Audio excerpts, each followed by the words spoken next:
धर्मेंद्र प्रधान जी का भी, हमारे शिक्षा मंत्री माननीय महोदय का, कि उन्होंने इसको पाठ्यक्रम से हटा करके जो सही चीज है उसको आगे लाया। जैसलमेर राज परिवार ने केंद्रीय शिक्षा मंत्री का आभार जताया है। क्यों मचा था बवाल? दरअसल अगस्त 2025 में एनसीईआरटी की कक्षा 8 की सामाजिक विज्ञान की पाठ्यपुस्तक आई। पेज संख्या 71 पर एक ऐसा नक्शा छपा जिसने विवाद को जन्म दे दिया। इस नक्शे में मेवाड़ समेत राजस्थान के कई हिस्सों को 1759 के मराठा साम्राज्य का हिस्सा बता दिया गया। जाहिर है एनसीईआरटी के इस दावे से पूर्व राज परिवार और नेता आक्रोशित हो गए। मेवाड़, जैसलमेर, बूंदी और अलवर के पूर्व राजघरानों के सदस्यों ने इस मुद्दे पर खुलकर ऐतराज जताया।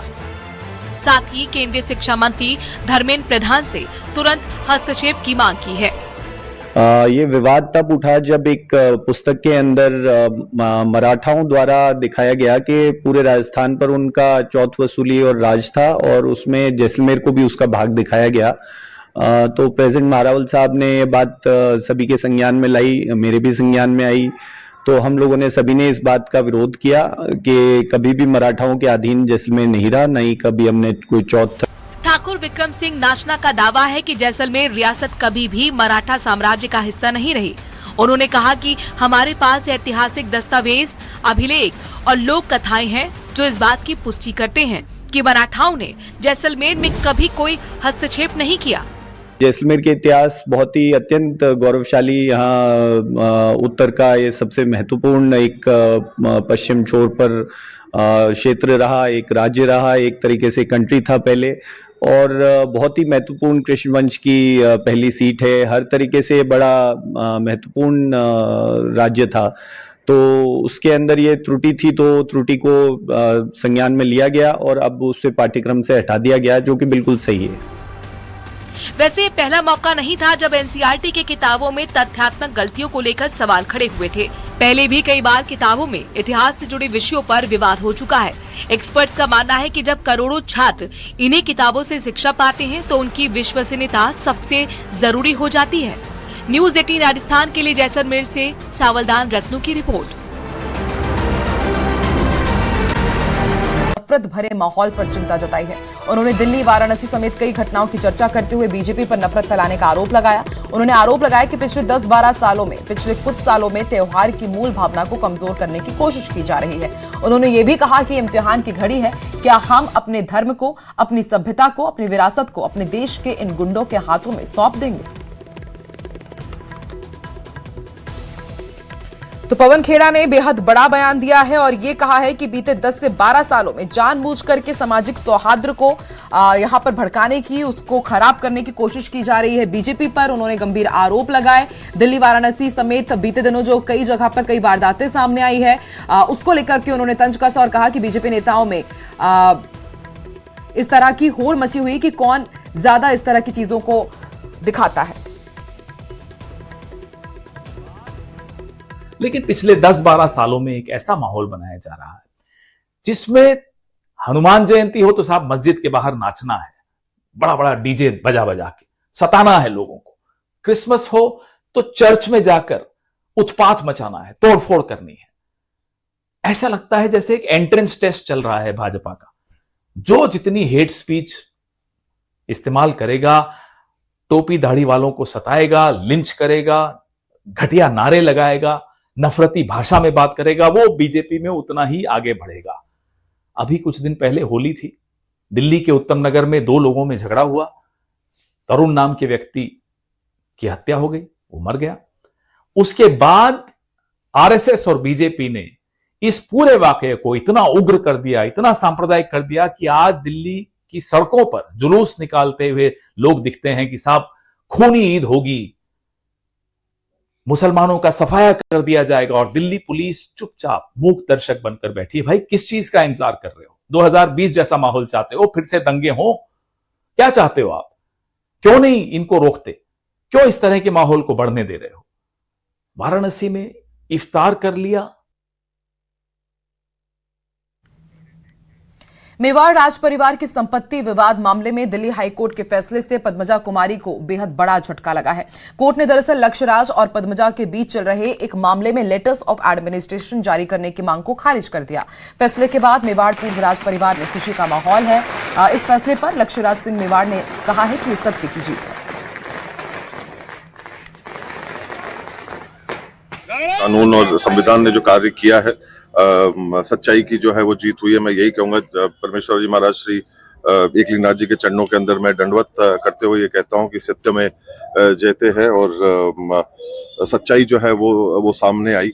काफी कड़ी मेहनत रही, काफी परिवार को परेशानियों से जो है वो गुजरना पड़ा, पर आखिरी में आज जो फैसला आया उसके लिए मैं बाण माता के चरणों में, एकलिंगनाथ जी के चरणों में जो है वो नमन करता हूं और अपना शीश झुकाता हूं। और मैं सारे हमारे जो वकील हैं उनका सबका जो है वो मैं खास तौर के ऊपर तहे दिल से जो है उनका भी धन्यवाद ज्ञापित करता हूं।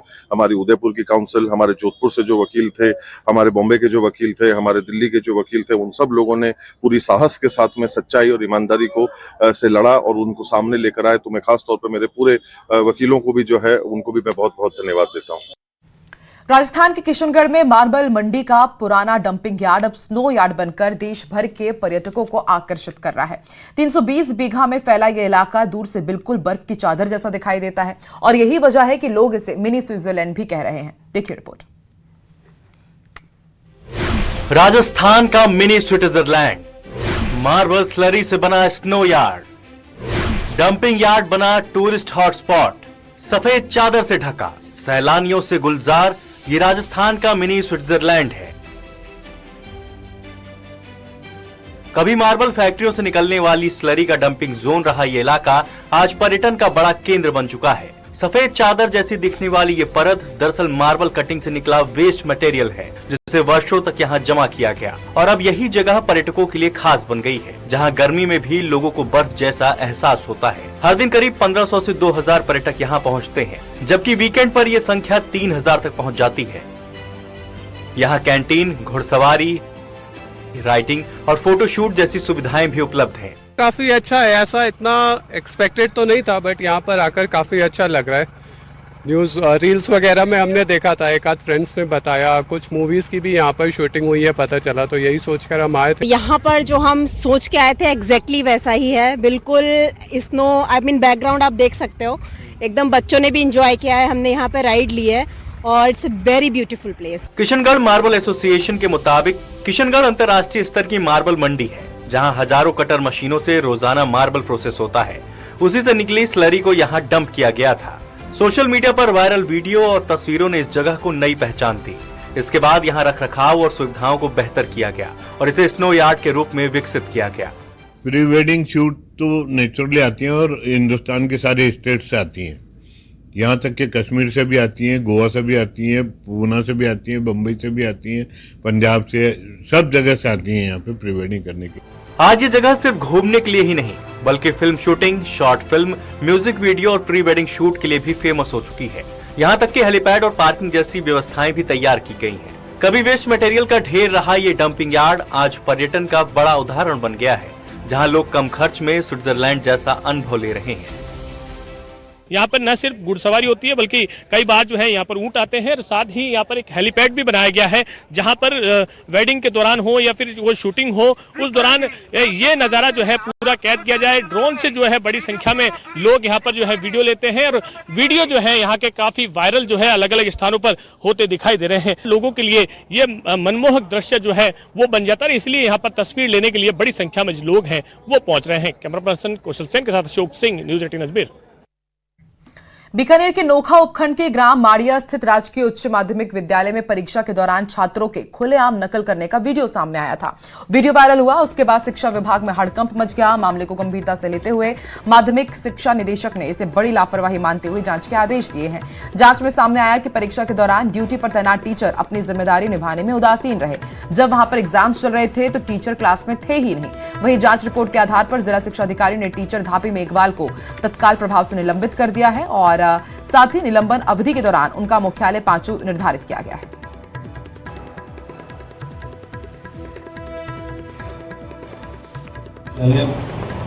माड़िया नोखा में परीक्षा के दौरान जो नकल प्रकरण है या जो बच्चों की परीक्षा के संबंध में जो अनियमितता हुई है उसके संबंध में मुख्य ब्लॉक शिक्षा अधिकारी नोखा और 2 प्रिंसिपल के माध्यम से जांच करवाई। संबंधित टीम ने वहाँ विद्यालय में जाके पूरी जांच की और परीक्षा के दौरान जो विक्षक की ड्यूटी थी उसको उसकी लापरवाही मानते हुए उसके खिलाफ कार्रवाई की अनुशंसा की गई। उसी के आधार पर संबंधित जो शिक्षिका है उसको निलंबित करने का निर्णय लिया गया है। खबर 12 से है, जहां शाहाबाद में घने जंगलों के बीच प्रस्तावित हाइड्रो पावर प्रोजेक्ट का विरोध तेज होता जा रहा है।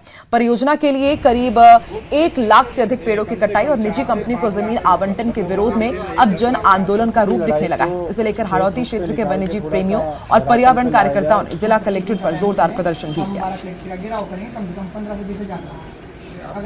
शाहाबाद के जंगल को लेकर के जो राज्य सरकार ने अभी फर्स्ट जो क्लियरेंस दिया है पहले प्रथम लेवल का केंद्र सरकार को, उसके विरोध में हम महामहिम राष्ट्रपति जी के नाम माननीय कलेक्टर साहब को ज्ञापन दे रहे हैं कि जो शाहाबाद के जंगल में हाइड्रो पावर प्लांट प्रस्तावित है उसकी अनुमति को रद्द किया जाए। अगर वो लोग हम उनको अल्टीमेटम देंगे 20 से 30 दिन का, अगर वो इस पर कार्रवाई नहीं करते हैं, उस प्रस्ताव को वापस नहीं लेते हैं, तो हम एक राष्ट्रीय स्तर का आंदोलन 12 की धरती पर करेंगे, जिसमें पूरे भारतवर्ष के लोग, सभी पर्यावरण प्रेमी शामिल होंगे। पूरी हाड़ौती के इतिहास का सबसे बड़ा और ऐसा पहला जो आंदोलन होगा जिसमें पूरी जनता शामिल होगी। एक तरफ तो हम एक पेड़ माँ के नाम लगाना चाह रहे हैं, चीता कॉरिडोर प्रोजेक्ट लगाना चाह रहे हैं, और दूसरी तरफ इतने बड़े 407 हेक्टेयर यानी लगभग 2400 बीघा के बड़े जंगल को काटने की अनुमति दे रहे हैं।